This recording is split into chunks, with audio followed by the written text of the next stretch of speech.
back then it was always about per square foot. There was no such thing as developer A versus developer B. That didn't make too much of a difference. But today, I tell a lot of people also, we start to realize developers are very important.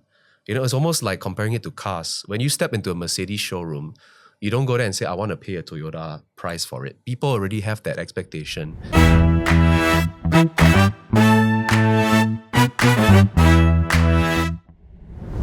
Welcome to the Find Your Place podcast. Yes, it's a collaboration between the Financial Coconut and OrangeTee. So I'm your host, Reggie, aka your Chief Financial Coconut.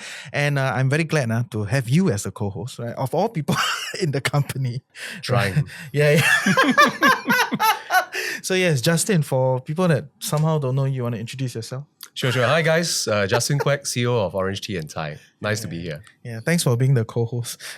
Must hard carry. Send the bill later. Yeah. And then importantly, we have another guest. We got 6 episodes for this season, so you're in for hard work. The bill will be quite hefty. Yeah, okay. So we this one off camera we discuss again, right? But we'll also send the bill later. I don't mind to look at the proposal too. But yes, we also have another veteran in the house. Are you considered a veteran? In some ways, in this digital space, you've been around, right? Yeah. So for everybody that don't know, you want to introduce yourself? Okay, my name is Bernard. I'm the CEO of EdgeProp. So I sell-koyo a bit, promote EdgeProp. So EdgeProp is a property platform which help users make better property decisions. So that's what we do. Fair. So what exactly within EdgeProp do you all focus on? Because I know it's part of the Edge, right? Essentially. Yeah. So we are sister company of the Edge, which is a media publication, which started in Malaysia, and then in Singapore we started in 2002. EdgeProp started about 9 years ago, so 2015. So I've been around for about 9 years in this real estate industry. So what we do, we provide a lot of content, rich content, insightful content, backed up by heavy research and also friendly, easy to use data.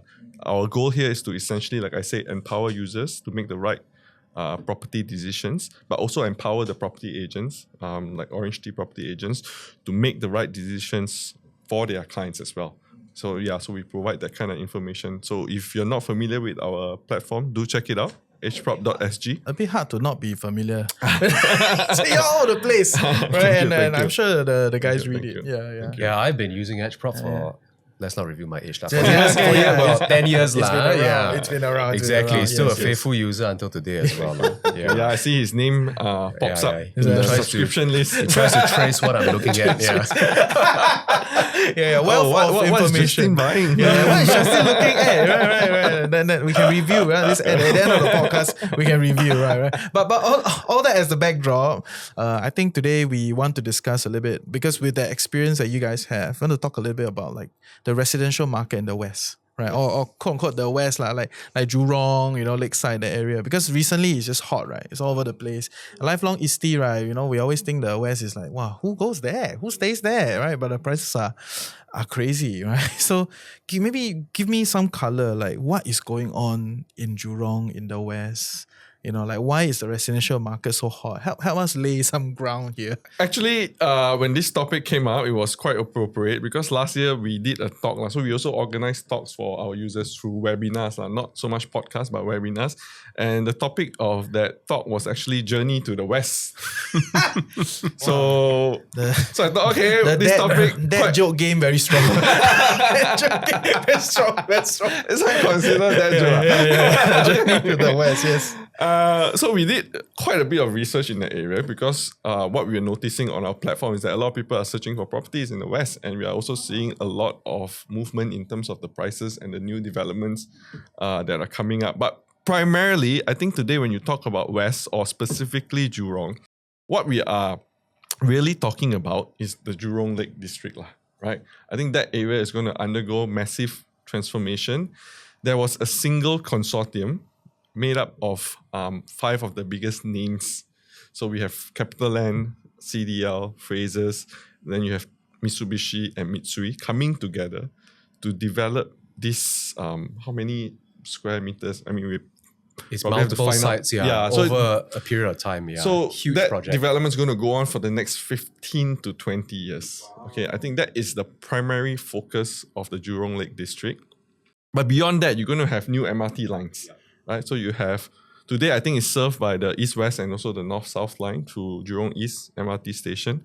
But going forward, you're going to have Regional the line. Jurong Regional line, right? And also the Cross Island line, which cuts across. And hopefully got high-speed rail. That one is I want to come to that later actually, yeah, because yeah. everybody asks, hey, is this HSR Is he still thing coming? Is this coming happening? back? But you want to do another episode for that? Yeah. don't bet all your money on that. Huh? Maybe you can bet some of your money on that possibility, but I think don't bet all your money on that because I think the Singapore side is ready to go, right? Because they took back Raffles Country Club, right? The site has been clear for that, but I think the Malaysia side probably needs to step up to the game as well. So you have, yes, possibility of HSR, you have MRT stations, but don't forget there's also Tengah, which is also technically in the west.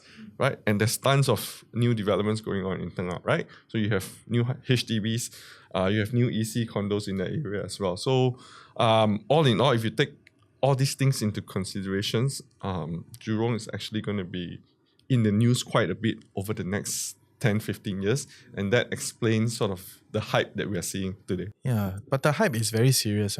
Right, like the PSF is nuts. So it's like, what is it? You must ask Justin. Is it like Justin overhyped is already? right. I didn't contribute to that. Yeah. But actually, maybe pursuant to what Bernard was saying as well, I think we are always looking at like sensationalized PSF consumer level driven data, right? But I think Bernard brought up a very good point. It's not just the retail investors that are looking there, right? For a developer to undertake a 15-year investment, that already says a lot, actually, if you look at it from the supply perspective, right? Because you're not just talking about retail investors saying, I want to punt in that area and see how it goes. This is a developer, 5 developers, in fact, and 5 really big ones, taking a very long-term view on developing Jurong. And that's a lot of capital investment going into one particular location to be spread out over 15 years. So I think that says a lot already, right? So again, in Singapore, I think it's quite simple. You see, they always last time said follow government, right? Don't know how to invest, just follow the Zheng Hu. Where the Zheng Hu put their money, where they're going to develop, you just put your money there. That was a very old school way of looking at it. Still applicable today. I mean, one thing that we can be very proud of in Singapore is always our government delivering what they mentioned that they're going to do, right? And you can see it's not just the developers. The developers are probably following suit on what the government is hoping to develop in Jurong. Having said that, let's get through all that sensationalized news about high PSFs and all that. If we just go back to the fundamentals of what Jurong represents now, right? Previously, Jurong, to most of us Singaporeans, is industrialized land. Bird park. Wow. Yeah, oh my God, actually, completely, Snow absolutely. City Bird Park Science Center. Yeah, right? yeah. Was a big bowling place there as well, right? Yeah, so... Oh, nostalgia game very strong. Yeah, totally, man. Typically industrial, right? Typically industrial. I'm not sure how yeah. true this story is, but they put the bird park there to prove that the birds can actually survive in the industrial area. But I don't know how true that story is. But that Mandai, we welcome you to discuss. Okay. Sorry. Yeah, Just to cut you no off. worries. That was actually quite good. I mean, it's true. You see, that's why. So we laugh about it, right? Yeah. And perhaps that's why for so many years it was forgotten and maybe took a little bit of a backseat, right? The East Coast totally developed. Pasir Ris, Punggol also blossomed. Everybody sort of forgot about the West for a while, and because we just related it to like industrial land. But having said that, if you look at the whole industrialization process as well, right? Now we're going to like manufacturing 4.0, and where do you have the most sites to work with? You're talking about Jurong as well, right? And it's so easy to just reconvert many of those old properties that were previously maybe chemical engineering warehouses, air conditioning gas warehouses. And it's so easy for you to transform that into a new generation of industrialization. Having said that, plus the port, plus again, all that change that's going on there, the whole urban rejuvenation, plus the most important thing, we talk about Jurong being industrialized, but it today happens to be one of the largest HDB estates in all of Singapore, east and west. Almost 100,000 households are there. So largest on the island. So it's taken over Tampines. Yeah, again quietly, right? Because because Jurong is also huge, right? So the east side lose already. Don't give up so easily, Reggie. We should not let the east go without a fight, Yeah, I mean, I'm sure there'll be another podcast on the east. Right? Yeah. I think you can ask the viewers if they want an East Coast. Let's chat. Yes. But yeah, you were saying. Yeah. So I mean, with all that, it's always about the economics, the employment, and then plus the whole livability factor. The birds survived, right? So people survive. It's now, like I said, 100,000 households of public housing there. I think developers before this also never really took too much notice, so you don't really see like a huge supply of like private housing developments. So I think the cycle for Jurong is just sort of starting. And that's why I think today also with most so-called consumers and all that, they're very savvy. They read up a lot on all these platforms. They develop their own narrative and storyline and say, I like this. I think there's a future in this. Let's take a position. Right? Yeah. And I think in Singapore, you never really had this kind of major transformation going on for quite a while already. Things have been always very evolutionary.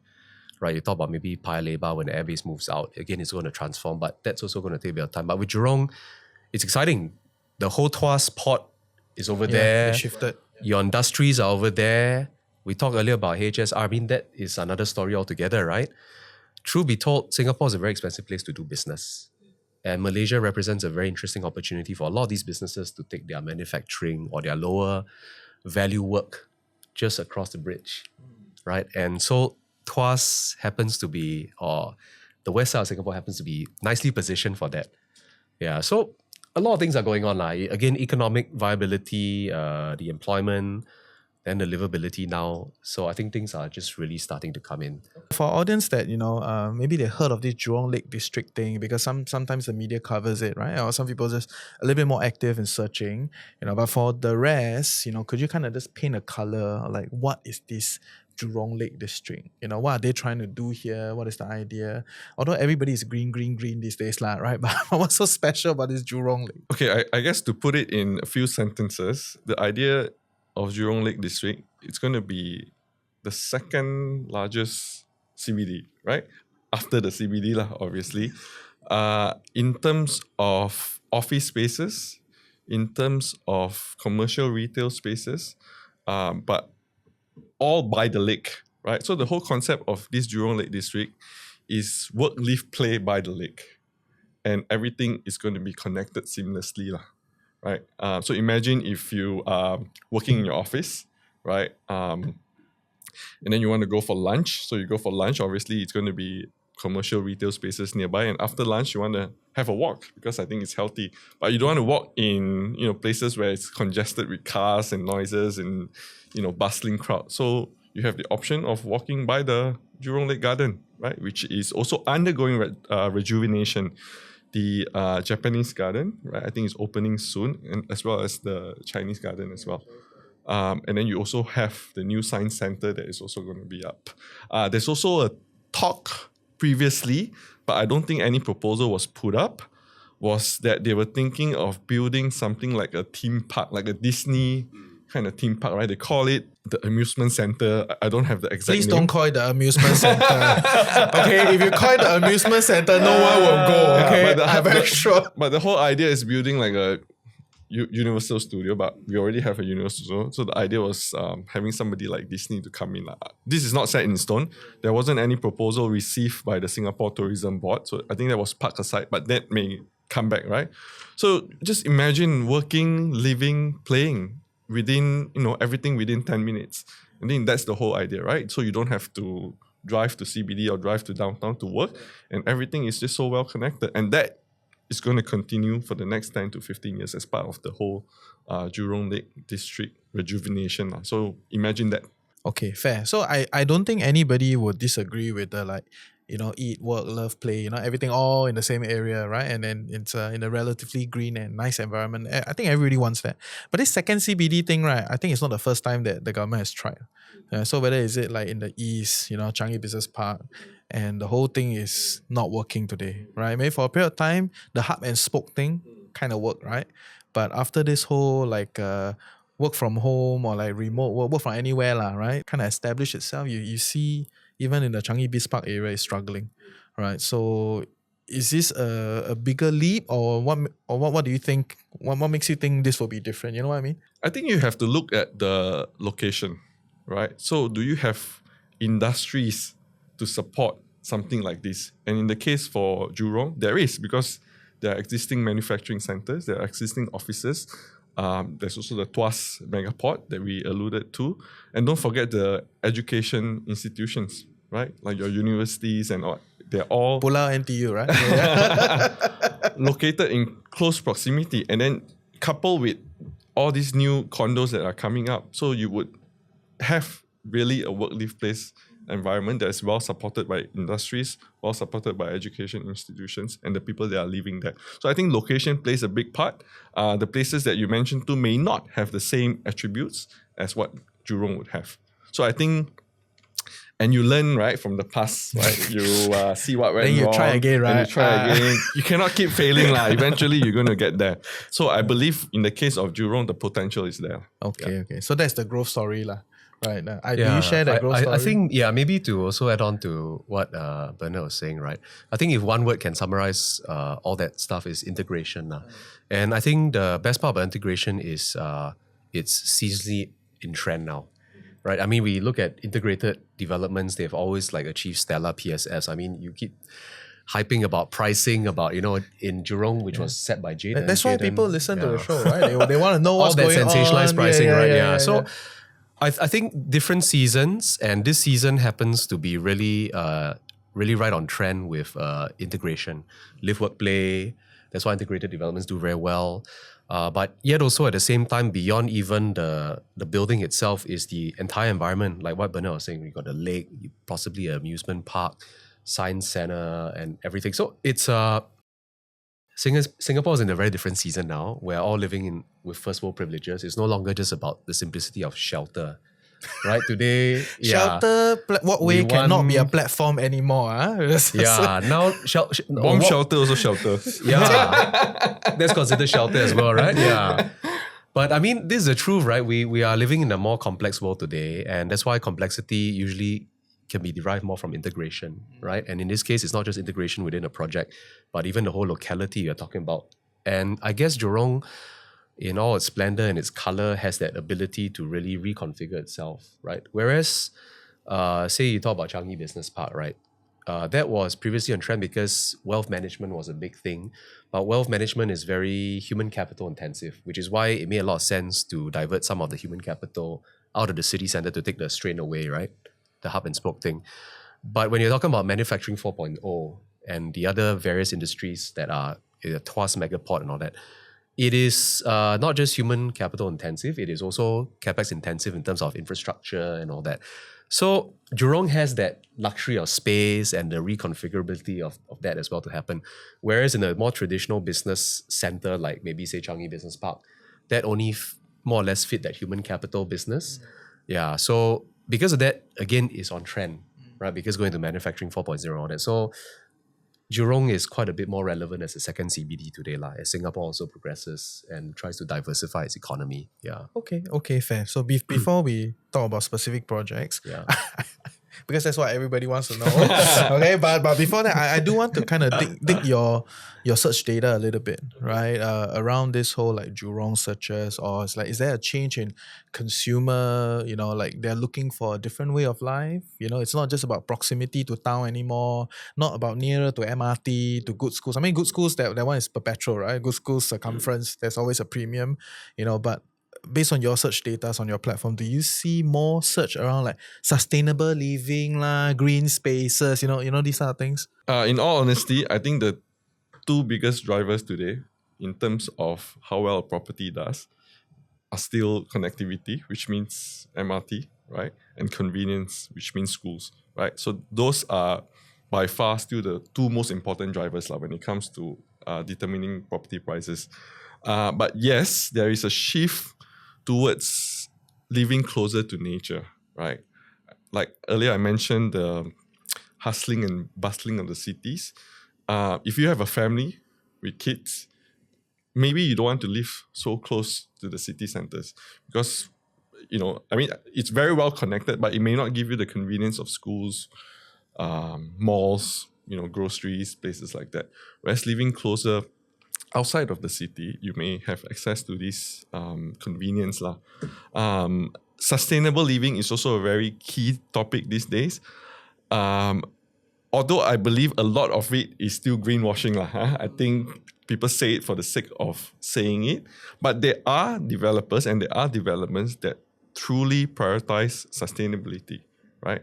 And I think the government has done a great job with rating these buildings. So BCA Green Marks have done a great job in certifying these buildings, whether they're up to a certain standards or not. So everything is standardized. They can't just say, oh, this building is sustainable, but they have to actually prove it. They have to get certification for it. And I think these buildings, what we have seen in terms of the price growth, they do make a difference because the developer cares about the building sustainability.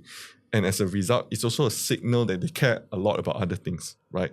Like if you pay enough attention to sustainability, I'm sure you pay attention to things like maintenance of the building. How easy is it to maintain the building, right?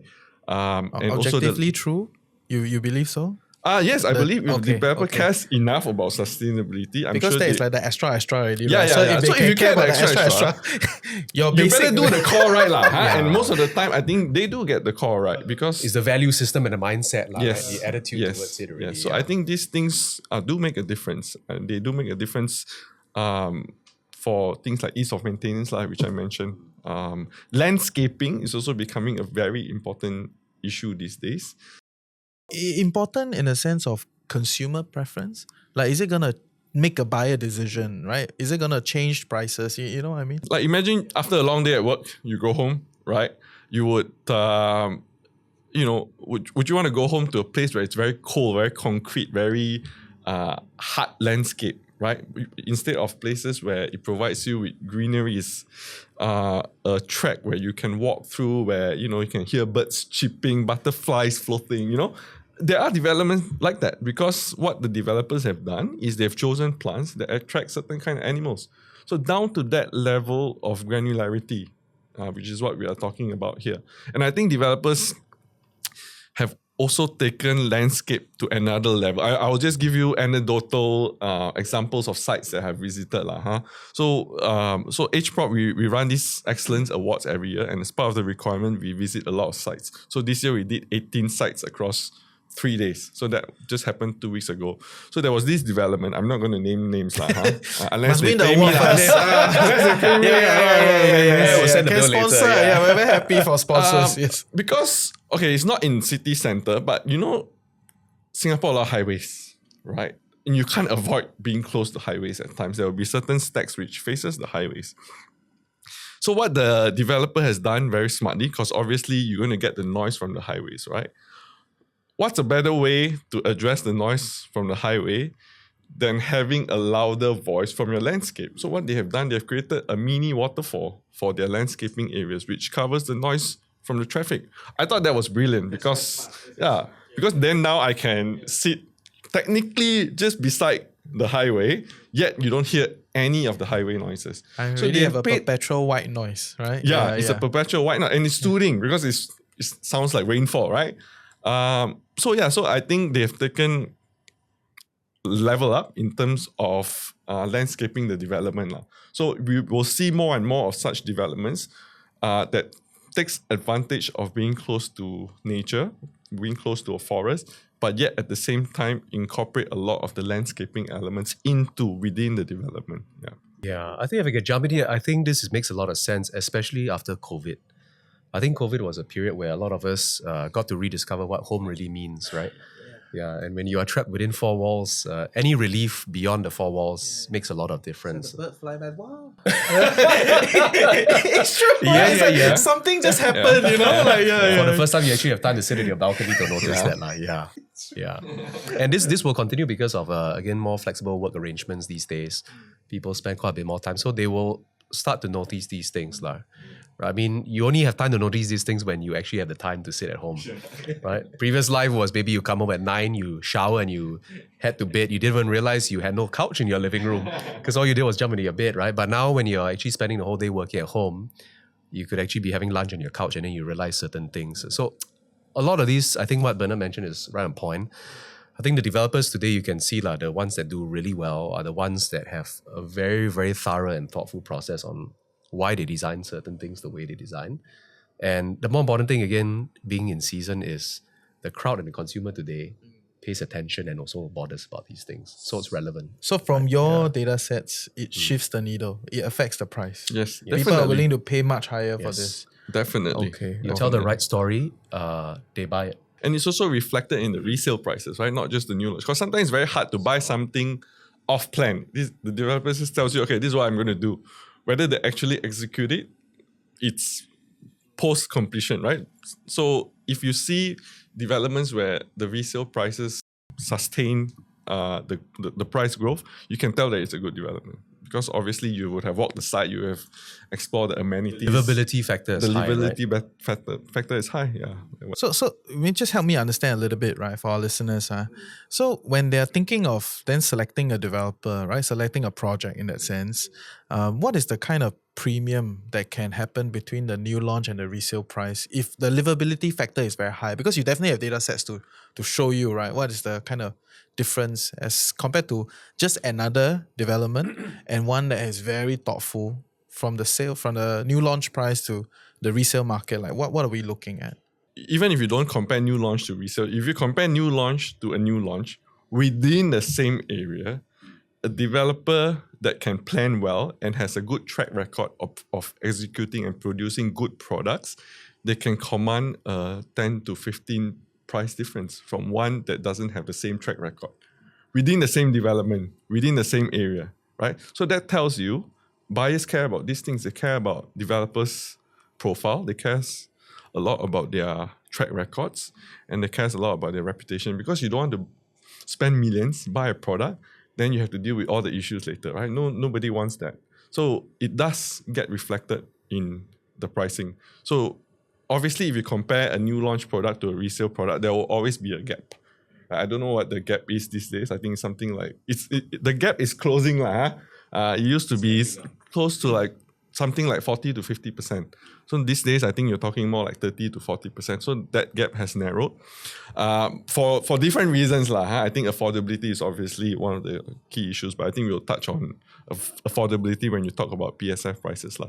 But what we have seen is that, like I said, and I'll repeat that, I think developers that have a good track record and have a good reputation, they can command a bigger price difference.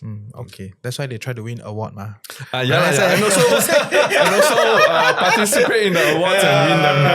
Anybody wants to be an edge Maybe I should excellence, do yeah. Those that receive awards and Yeah, those then that got don't. arbitrage See what difference, is there a correlation? see, or not? that's an interesting see study. whether there's a Thanks for the idea, correlation. thanks for Okay, now data sets. That'd be interesting. And if you do that study, come on the show. We'll talk again. But since you already brought it up, right? Let's go into the PSF side of things, right? Like Justin will start. Tell us a little bit, right? Because that's Price, why look at me for price? That's the man? hot discussion, like all the new launches, the big names, Sora, Jaden, all of them, right? Like what's going on there? Why is it like that? Is there still room? I mean, based on your point of view. Yeah. Well, I think the alternate thing about price still comes back down to affordability lah, for the majority of Singaporeans.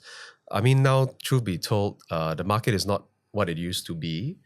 Of course, a lot of it is also policy controlled, right? When most people are buying actually for self-stay, I think most people today, you have a very small portion who are basically punting into real estate in Singapore. It's a bit cost prohibitive with the taxes in place. So when most people buy again for a self-stay kind of narrative, that's why all the thoughtfulness of developers really makes a matter.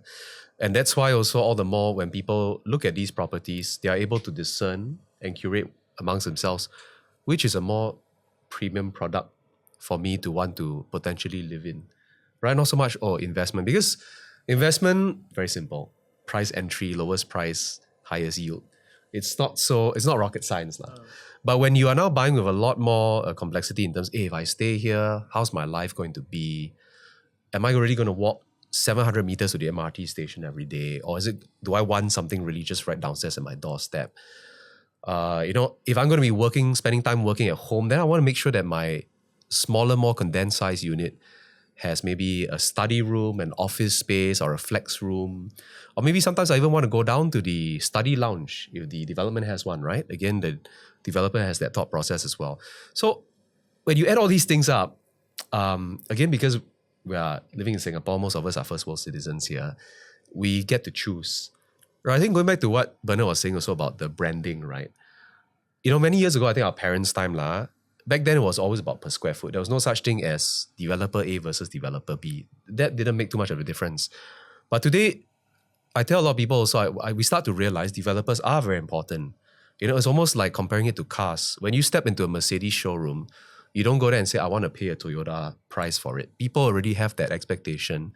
And then when you have a very solid storyline and a narrative built around the whole concept and all that, people say, okay, I know I'm buying a Mercedes and I'm willing to pay for a Mercedes. So I think that's the big difference today. And that's why you see this kind of PSF disparity, right? Because we have choice in Singapore. And sometimes when we recognize that this choice deserves a premium, people will actually go there because, again, a lot of them are buying for own stay. So that emotional quotient is a lot higher today than if you're just buying for investment. Investment is just logical. Fair. Yeah. So I wanted to ask, what is a flex room? Oh, what's a flex room? Yeah. Okay. I mean, nowadays... Nowadays got all sorts of rooms. Yeah. I mean, this morning I was just doing a video for our office space downstairs, so I thought about a flex concept for our new lounge downstairs. So flex is flexibility, right? If you have a live-in help, maybe... You see, let's say you do a 1+ study or 1+ flex room. When you say 1+ study, you have already designated it to be a study, which means probably a younger couple or a young person who has no live-in helper. They're buying it because they work from home. So you've designated a use case for it, which in a way narrows your demographic on who you can sell it to. But when you call it a flex room, you could be potentially an elderly couple that right size and you decided to get into something smaller. And that flex room you could turn into a helper's room. Maybe you have a live-in nurse or a live-in helper. So you can do whatever you want with it. It could be a walk-in wardrobe for a young person who has no live-in helper and say, oh, that could be an extended wardrobe from my bedroom. So flexibility, I think, because again, first world, we all want choices. And so I think developers also know that they don't want to pre-designate what space should be used for. Today, they give, again, the consumer the choice to make, right? Yeah. It's a marketing thing. So Yeah, but hey... but it does inform how it's structured, right? Yeah. Right. Okay. Again, it's thinking in the interest of the customer. I think But not just private developers, even HDB now, right? Oh, They yeah. give you an open white space. There's a whole thing. Completely, right? So Because you all like to knock, right? I just give you no wall one. You decide on your own, right? Okay. Correct. Fair. So, although we established that it's a living space, right? Like you're buying for your own stay because essentially the ABSD just kind of like killed the punting, right? In some ways, right? That's your point of view, right? Yeah, I think that's what we observe across the board also. But when people buy these property, they also want to kind of like capital grow a bit. They want to kind of retain the value, right? So pricing is still kind of important in that sense, right? So how do you then square that, right? Like, okay, we're not looking at maximum yield, but in the process of exploring the West, right, exploring Jurong area, what is the price point that kind of makes sense, and then how does it look like when it MOP 3 years, or 5 years later they exit, right? Something like that. You know what I'm saying? Yeah. Give us some color or some thought process around Okay. it. Bernard, do you have some data on profitability? I know you guys have profitability on EdgeProp. That's what we always use it for. Very useful. So now I'm going to sell Koyo. There's his chance, So we have developed this new AI tool. We call it EdgeProp Buddy. It allows you to search for information using natural language, right? So typically today, if you go to a listing platform, I don't want to mention those platforms. What we have built is that it allows you to search for information like how you would ask a friend, right? That's what we call it EdgeProp Buddy, right? You search for information using natural languages, right? I'm sure a lot of you are familiar with ChatGPT. So we built something that is similar to that, allowing you to use natural language too. So what you can do is you go to EdgeProp Buddy, you can say, how many profitable transactions in Jurong, right? We'll give you all the answers. Or show me what are the top 10 most profitable transactions in Jurong East, for example, right? So you can search for this information yourself.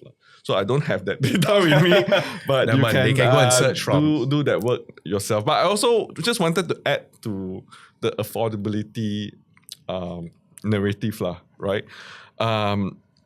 Like Justin said, it's no longer about PSF today. I think it's about the total quantum or the total loan that you can service. So let me ask you, 2-bedroom, right? Higher PSF, let's say 2008 PSF, right? 2-bedroom, 2008 PSF. Maybe it costs you $1 million, right? Versus a 2-bedroom, maybe lower PSF, right? 2005, 2006, but cost you a bit more, 1.1, 1.2 million. Which one are you going to go for? Most of the time, people will go for the lower quantum and the higher PSF because it's no longer about PSF. It's about the functionality of the space.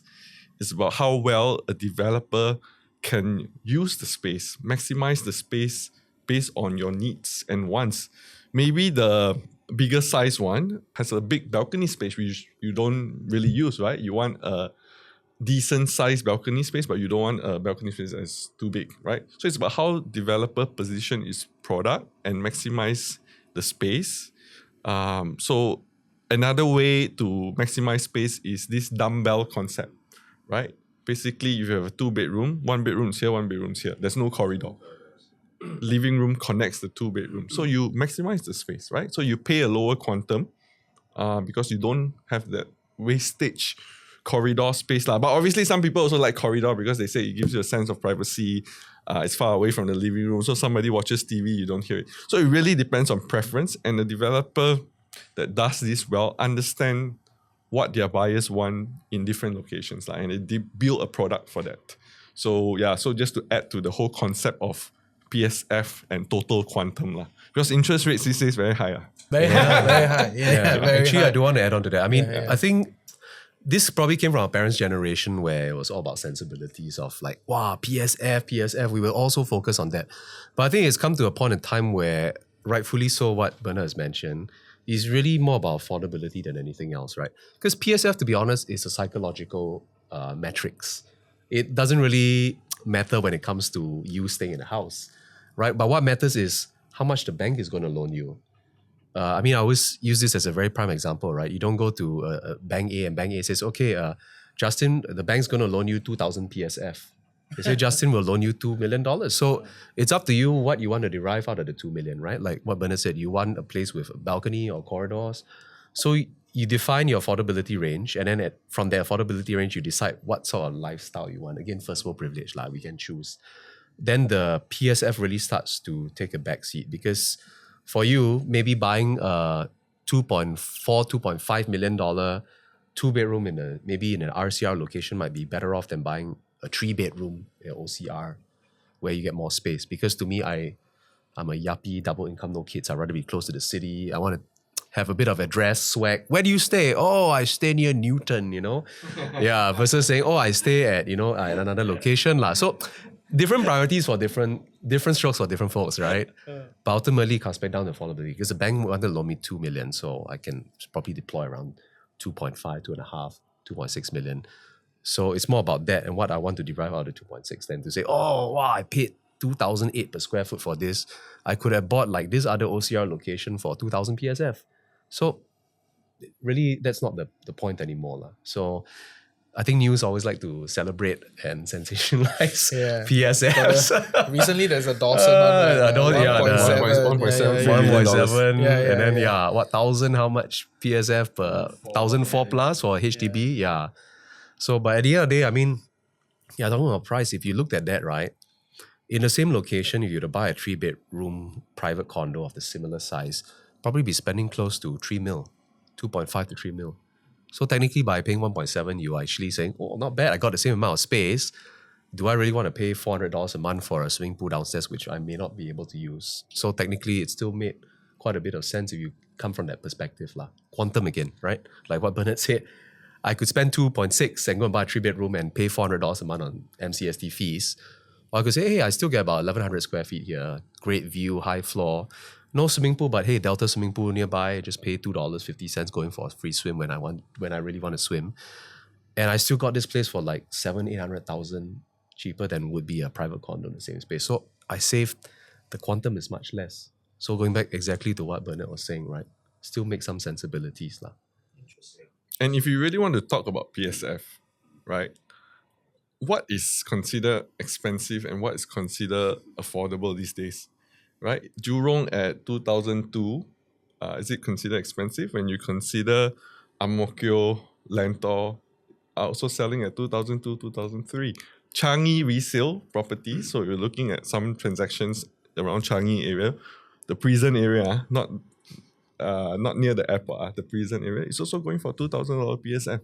So, like what Justin said, it's really about lifestyle choices or your familiarity with the area, right? Maybe you are brought up in the area, you're very comfortable living in the area, your parents are there, your friends are there. And if you want to upgrade to a condo, these are your options, right? At the end of the day, I think, yes, PSF is still important. People still ask that. But it's more about the holistic analysis when it comes to buying a home, right? Your proximity, your total quantum.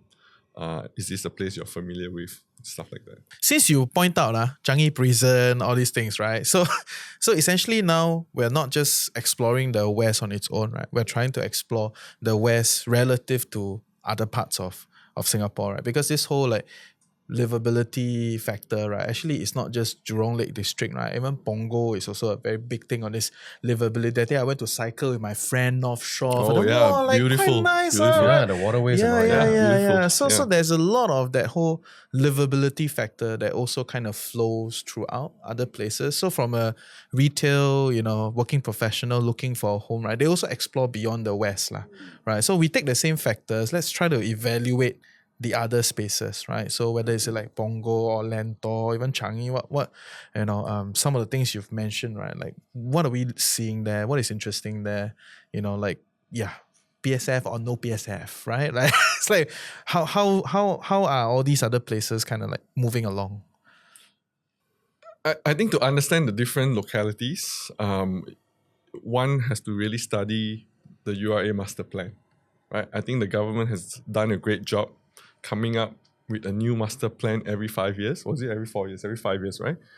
That has very detailed explanation to show you what are the areas that are being transformed, right? So every area in Singapore, something being is transformed. Something is happening.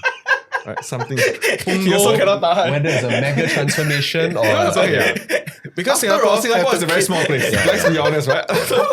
There's only so much you can do in a certain place, right? So I mean, if you talk about Punggol, you're talking about Punggol Innovation District. District, yeah. Right? You talk about Changi, you're talking about Jewel, you're talking about the new Changi Terminal, what now? As of Terminal 5, right? Yes. That's the things that are being talked about. And Lentor, you have the Thomson East Coast Line. So if you're staying in Lentor today, it takes you 15-20 minutes to get to the city. It takes the same amount of time. I live in the Red Hill area. For me to get to town, it also takes about 15-20 minutes, right? So you're talking about connectivity and, living outside of the city and perhaps places that are slightly more affordable. So no matter where you pinpoint, let's talk about the East, right? You say you're Eastie, right? Yeah. Tons of things are happening in the East, right? They have been talking about this Long Island concept. Have you heard about this Long Island concept? You have the whole East Coast Park, right? They're thinking of building a whole island beyond the East Coast. parallel extension. Extension of the East Coast That's Park. bad news for East Coast Park, right? No. If I bought a seafront, then now in front got another estate, right? I think that will... Okay, obviously the plan hasn't been finalized, or they may do it in such a way... That's the East Coast plan, is it? It's like we're very boomer. I see just not forgotten. It will never I think be that was the forgotten. East Coast plan he was alluding to. But it's also to adjust for climate change because it acts as a water reservoir. It also protects you from rising seawater, and at the same time it becomes new housing, right? And if you buy a condo unit in East Coast today, sea facing, your biggest issue actually is the noise from the ECP. It's the noise from the ECP. You get beautiful sea views, right?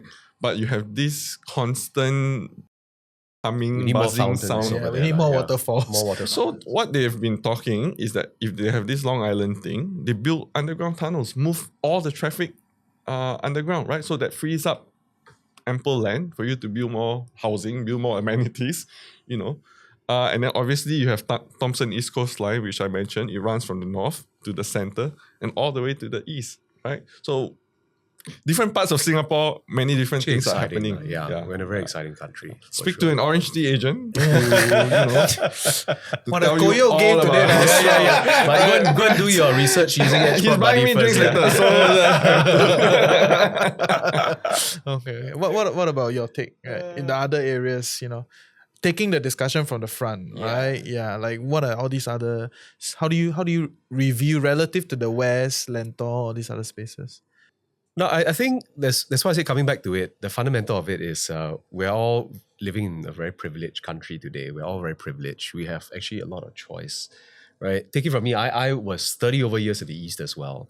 Now I'm much closer to Bernard's place as well. So you're in the yeah, Dawson we've moved over to that side. Yeah. Yeah. No. So all Yeah. the 1.7. But it seems like we're gravitating there lah. Eastie also formerly, right? I still go back to the East Coast and I still think it's a wonderful place to stay at. But I've also explored Jurong recently. I was also, I mean, Sora brought me there. Yeah. There was Jaden and Sora brought me there. And then as I was walking around the Jurong Lake district and the whole Jurong Lake garden, right, I thought, wow, this has got to be one of the most beautiful parks in Singapore. It is. You know, and now we're much closer to botanical gardens, but even coming from that context, it's amazing. And then I go to J Gateway and I find an IKEA inside a shopping center. I was like blown away, you know? So you have actually, we're so lucky in Singapore because every single decentralized location has its own amenities. And what Bernard was saying earlier on, right? The ultimate thing in Singapore for Singaporeans is convenience and connectivity. So whether you're on Jurong, on the East Coast, or in Woodlands, or in Lentor even now, if you think about it, let's put it in the context of HDB, right? We've moved away from matured to non-matured. One of the premises of why we did that was because almost every estate has become matured in a way, because you have no new estates that are starting to form up with no connectivity or no convenience. Almost every estate is becoming almost homogeneous in that way already, right? So it's the same, I think, for the locations in Singapore, and again, testament to our government also lah, for that brilliant planning in being able to sort of like decentralize things. But when you decentralize all of us, each decentralized center is well connected enough for it to be completely self-sufficient. And so today, really, it's a buffet, right? If you could really be open-minded, like when I went to Jurong Lake Garden, I thought, wow, okay, if I didn't have to work anymore, I really wouldn't mind waking up, looking at the lake every single morning, you know, and just going down every evening for a walk. Yeah, you even have a gym and a fitness center and a pool center in the park, just 5 minutes walk away from, let's say, my development at Sora. So if I'm tired of my own swimming pool, I've got another swimming pool there to go to. They're doing the bridge connection, so next time I'm able to walk across the lake into Jurong East as well.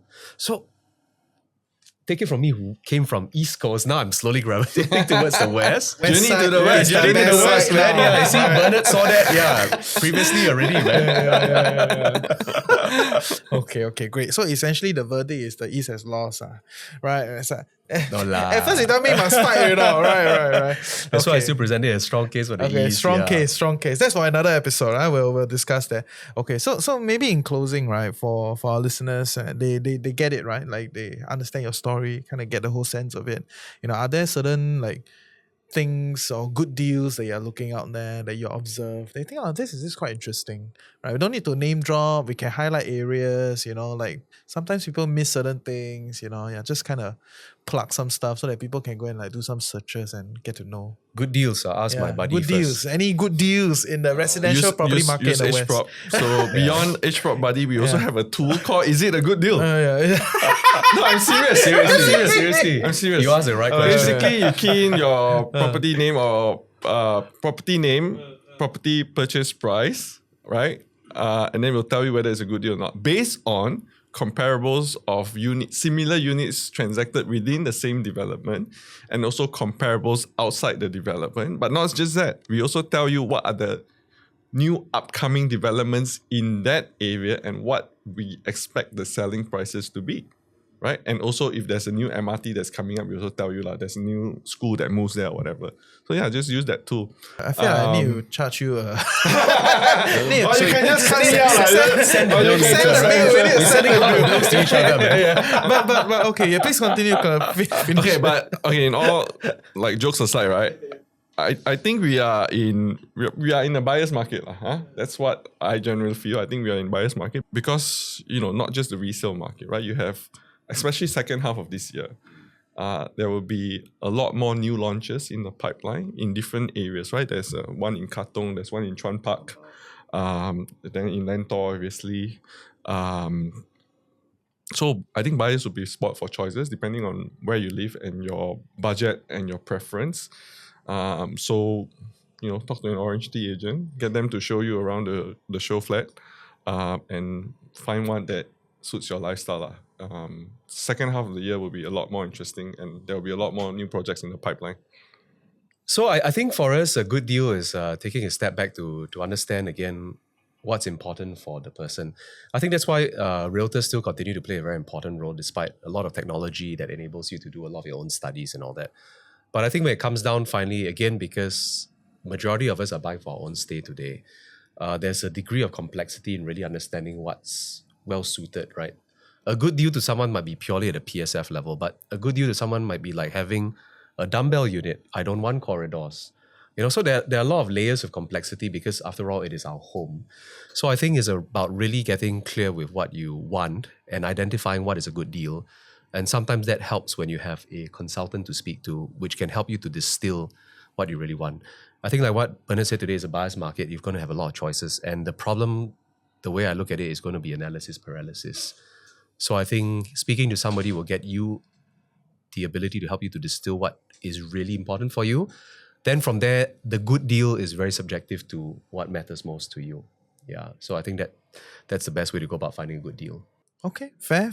Yeah. And I used to think don't need agent one. But as I get busier, I was like, yeah, let's get an agent. Right? Because it's about the time. It's a very different thought process. But Also the human perspective. Yeah. So we can have the expanded discussion another time. Yeah. So that wraps up our first episode. We hope you love the podcast. Like, share, subscribe, find your place.